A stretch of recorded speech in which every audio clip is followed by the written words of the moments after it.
I have yet to give a speech or have a meeting where somebody doesn't ask me the millennial question. What's the millennial question? Apparently, millennials as a generation, which is a group of people who were born approximately 1984 and after, are tough to manage. And they're accused of being entitled and narcissistic and self-interested, unfocused, lazy. But entitled is the big one. And because they confound leadership so much, what's happening is leaders are asking the millennials, what do you want? And millennials are saying, we want to work in a place with purpose, love that. We want to make an impact, whatever that means. We want free food and beanbags. And so somebody articulates some sort of purpose, there's lots of free food and there's beanbags, and yet for some reason, they're still not happy. And that's because they're missing, there's a missing piece. What I've learned is that I can break it down into 4 pieces, right? There are four things, 4 characteristics. One is parenting, the other one is technology, the third is impatience, and the fourth is environment. The generation that we call the millennials, too many of them grew up subject to, not my words, failed parenting strategies, where, for example, they were told that they were special all the time. They were told that they could have anything they want in life, just because they want it, right?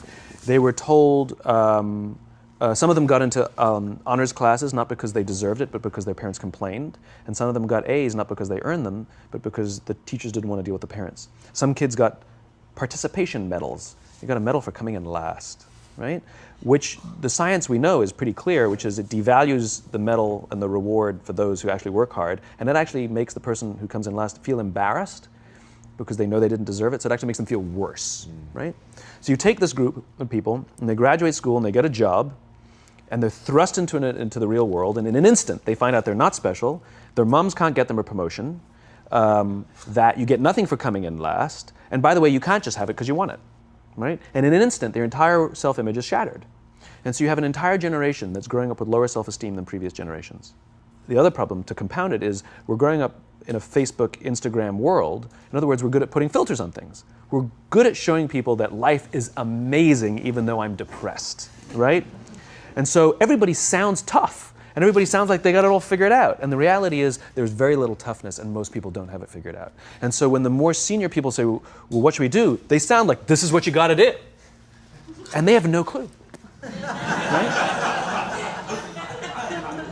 So you have an entire generation growing up with lower self-esteem than previous generations, right? Through no fault of their own, right? They were dealt a bad hand, right? Now let's add in technology. We know that engagement with social media and our cell phones releases a chemical called dopamine. That's why when you get a text, it feels good, right? So we've all had it where you're feeling a little bit down or feeling a bit lonely, and so you send out 10 texts to 10 friends, hi, hi, hi, hi, hi, because it feels good when you get a response, right? Right? It's why we count the likes. It's why we go back 10 times to see if my Instagram is growing slower, did I do something wrong? Do they not like me anymore, right? The trauma for young kids to be unfriended, right? Because we know when you get a hit of dopamine, which feels good. It's why we like it. It's why we keep going back to it. Dopamine is the exact same chemical that makes us feel good when we smoke, when we drink, and when we gamble. In other words, it's highly, highly addictive. Right? We have age restrictions on smoking, gambling, and alcohol, and we have no age restrictions on social media and cell phones, which is the equivalent of opening up the liquor cabinet and saying to our teenagers, hey, by the way, this adolescence thing, if it gets you down. But that's basically what's happening. Right? That's basically what happened. You have an entire generation that has access to an addictive, numbing chemical called dopamine through social media and cell phones as they're going through the high stress of adolescence. Why is this important? Almost every alcoholic discovered alcohol when they were teenagers. When we're very, very young, the only approval we need is the approval of our parents. And as we go through adolescence, we make this transition where we now need the approval of our peers. Very frustrating for our parents, very important for us. It allows us to acculturate outside of our immediate families into the broader tribe, right? It's a highly, highly stressful and anxious period of our lives, and we're supposed to learn to rely on our friends. Some people, quite by accident, discover alcohol and numbing effects of dopamine to help them cope with the stresses and anxieties of adolescence. Unfortunately, that becomes hardwired in their brains, and for the rest of their lives, when they suffer significant stress, they will not turn to a person, they will turn to the bottle. Social stress, financial stress, career stress, that's pretty much the primary reasons why an alcoholic drinks, right? What's happening is because we're allowing unfettered access to these dopamine-producing devices and media, basically it's becoming hardwired, and what we're seeing is as they grow older, too many kids don't know how to form deep, meaningful relationships. Their words, not mine. They will admit that many of their friendships are superficial. They will admit that their friends, that they don't count on their friends, they don't rely on their friends, they have fun with their friends, but they also know that their friends will cancel on them if something better comes along. Deep, meaningful relationships are not there because they never practice the skill set, and worse, they don't have the coping mechanisms to deal with stress. So when significant stress starts to show up in their lives, they're not turning to a person, they're turning to a device, they're turning to social media, they're turning to these things which offer temporary relief. We know, the science is clear, we know that people who spend more time on Facebook suffer higher rates of depression than people who spend less time on Facebook, right? These things balanced. Alcohol is not bad, too much alcohol is bad. Gambling is fun, too much gambling is dangerous, right? There's nothing wrong with social media and cell phones. It's the imbalance, right? If you're sitting at dinner with your friends and you're texting somebody who's not there, that's a problem. That's an addiction. If you're sitting in a meeting with people you're supposed to be listening to and speaking, and you put your phone on the table, face up or face down, I don't care, that sends a subconscious message to the room that you're just not that important to me right now, right?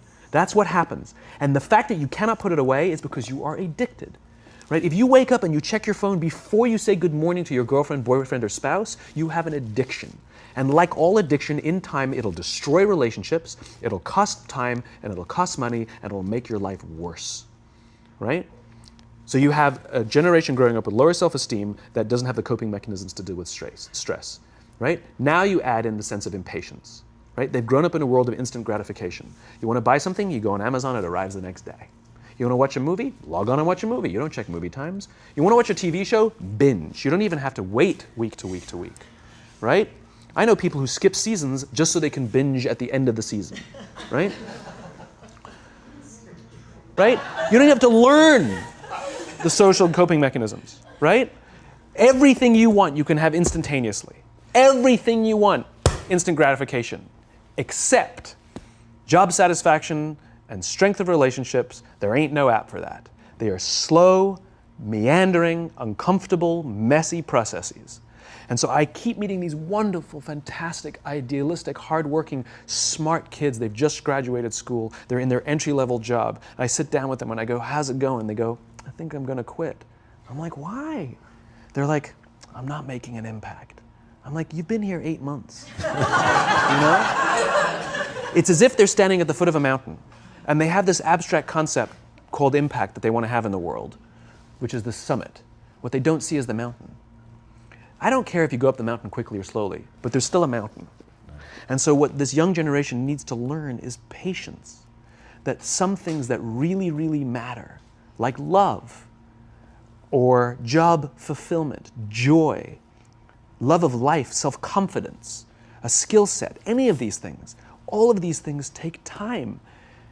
Sometimes you can expedite pieces of it, but the overall journey is arduous and long and difficult. And if you don't ask for help and learn that skill set, you will fall off the mountain, or you will, the worst case scenario, and we're already seeing it, the worst case scenario is we're seeing an increase in suicide rates, we're seeing an increase in this generation, we're seeing an increase in accidental deaths due to drug overdoses, we're seeing more and more kids drop out of school or take leaves of absence due to depression, unheard of. These are all, this is really bad.